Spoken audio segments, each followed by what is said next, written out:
والمقابلة كانت بين زوج فريقين ملاح، كانت من الناحية التقنية مليحة، كانت ندية، كانت كان هناك لاعب الفريقين خاصة حنا في الشوط الأول. إذا درنا كما يقولوا فرص صغيرة على المقابلة، إذا شفنا الشوط الأول حنا نستاهل نفوز ولا على الأقل ندير تعادل. الشوط الثاني كان مغاير شوية، ما كناش كيما الشوط الأول،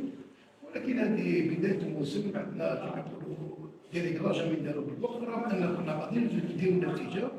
ولكن الموضوع تاعنا في الشوط الأول ما كانش يشابه ولا أكثر من الشوط تاع الشوط الأول. يعني الشوط الثاني دخلنا في شي تصرف، عاودنا ولينا أحيانا الكرة الطويلة والشي اللي ما يساعدناش. في الشوط الأول يعني درنا كيما نقولوا كتلة شوية متقدمة موين ميديوم، وكنا نلعبوا في الخصم كينحكموا نلعبوا الكرة، درنا فرص كثيرة من ناحية الجنب وعالية ومواكي وسيمون مصور، وخلصنا المقابلة في الشوط الأول بديك النتيجة. الشوط الثاني نظن بلي بدينا المقابلة بعد ضربة الجزاء، لأن ما نشوفش من بعيد، ولكن بعد حسب المسؤولين تاعنا وحسب المقصود نظن بلي ضربة الجزاء ماشي خلاص. الحكم هذا ديال الحكم يشوف ولا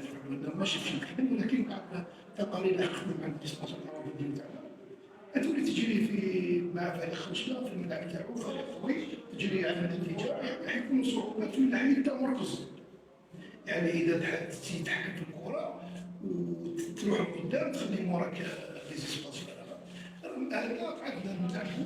ولكن بكل صراحة قلنا ما كناش نلعب كيما الشوط الأول، تسرعنا شوية بعد ما سجلوا وخرجنا نلعبوا في الكرة الطويلة اللي ما تجيب حتى فايدة. كيما لاعبين نادوهم كيما يقولوا بونفلوتوش باش يلعبوا الكرة، بعض الأحيان نجحنا بعض الأحيان ما نجحناش، ولكن بصراحة الكرة في الشوط الثاني ما تحكمناش في الأمور كثير كيما الشوط الأول. زيد على هذا هناك ضربة جزاء لفريق شبكة القبائل دايرين حسب التقارير تاع المستوى تاع الفيديو، ولكن هذه كيما يقولوا كرة قدم، أنا ما نكذبوش على أنفسنا، حنا مازلنا نحن إن شاء الله لعبنا مقابلة نظن من ناحية النتيجة ماهيش مرضية، ولكن من ناحية اللعب نظن بلي خير من زوج مقابلات اللي فاتوا. كاين مع فريق خرجنا فريق اليوم بكل صراحة، إذا شفنا الشوط الأول كنا قادرين على الأقل نديرو التعادل ولا نفوزو، الشوط الثاني يستهلكوا كيما نقولوا الروحية الفوز، ونهنيهم على الفوز، وحنا إن شاء الله مازال المقابلات الجاية، هذه بداية السنة، إن شاء الله نصححوا الأخطاء نديرو كالكو ريغلاج، وبالوقت إن شاء الله نلحقوا الشيء اللي حابين.